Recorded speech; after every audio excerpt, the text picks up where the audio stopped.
Takže zdravím vás. Sme pri druhom úle, alebo úli. Tento úľ bol silný minuloročný odloženec. Urobil som tu taký experiment, že som vlastne zimoval na vysokom nastavku a pod tým bol nízky nastavok suši, Ečkový. Teraz 4 či 5 dní dozadu, keď som bol pri včelách, som urobil tak, že vlastne celý ten spodný nízky nastavok suši som prehodil do hora. Viacero plodiskov, včely sú pomerne silné, mali na 8 hraníkov. No a vlastne teraz, keď som rozobral si, môžeme takto zobrať, keď som si rozobral vlastne tie včely, tak tu je to ten nízky nastavok plný súši, tak ten je komplet buď zakladený, alebo zanesený sladinou, majú tam už tak 3 kg sladiny. Takže som urobil také rozhodnutie, že tu som si vybral 3 ramíky, také, ktoré som aj na základe toho, že sú tmavšie, hej, rozhodol sa, že ich dám hore. Aj majú tam 2 ramíky stavebné, minuloročný ešte tam mali stavebný, aj tohoročný, takže majú veľa trudoviny. Takže preložil som trudovinu takisto do hora. A teraz vlastne som dal druhý nastavok, jeden vysoký, teraz bude druhý vysoký, tu je súš, takisto súš a tu bude medzistena plodový, medzistena plodový, medzistena plodový. Keď dobre rátam, 10 ramíkov, možno jednu medzistenu menej, jak som povedal. A na to ešte hore, teraz to tu nazebrujem, aj dole takisto je nazebrované, je medzistena, medzistena, medzistena.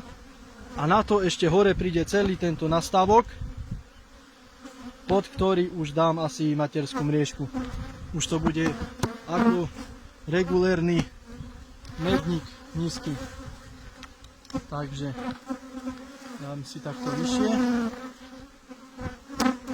No a dám si teraz tu medzistenu.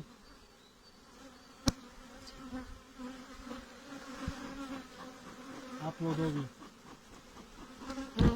Matku som nenašiel, mala by byť označená bielou, ale nevidel som ju. Ale bude tu, jajíčka tu sú. A tu je ten stavebný. Jeden stavebný majú dole, druhý stavebný budú mať hore. Ten potom zanesú sladinu a sa vytočí. Majú veľa tej trudoviny. Potom som si spomenul, že minulého roku som im dal stavebný a som ho nevybral na zimu.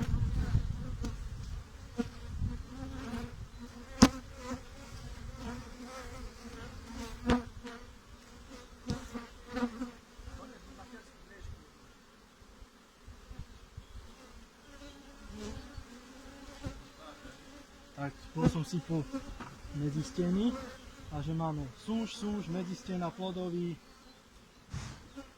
medzistena,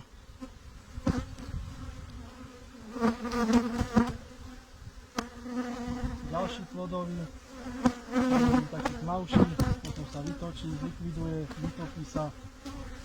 Pozerám, či tu nie je matka, tak to vypnú. Plodový, ďalší medzistenu, raz, 2, 3, 4, 5, 6, 1, 2, 3, 4, 5, 6, 7, 8, 9 a posledný plodový, takže 3 medzisteny tu hore.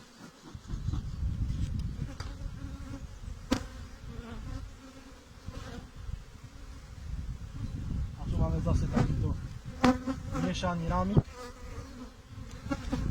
aj robotničí, aj trudový.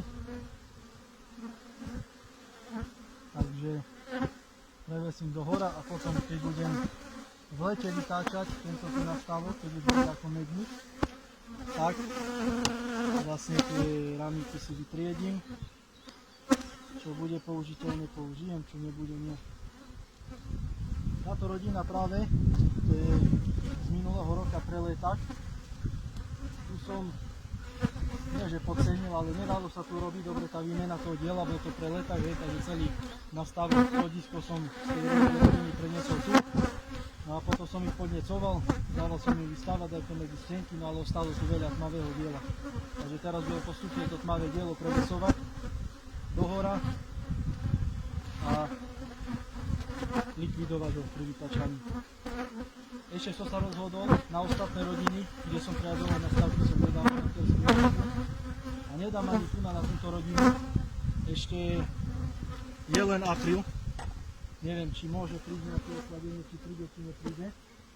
A radšej nechám bez materskej mriežky, aby mali voľný prístup do toho horného nastavku.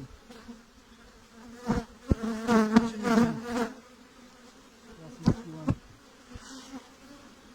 položím horný nastavok na tu. Tohto roku je všetko posunuté o mesiac. Takéto veľké úkony, pridávanie celých nastavkov a podobne som robil až v máji tu na Poprade, no ale situácia sa mení a toho roku sa mení podstatne, takže to sa neprispôsobí počasiu. Asi toho roku roje po stromoch, to tak vyzerá.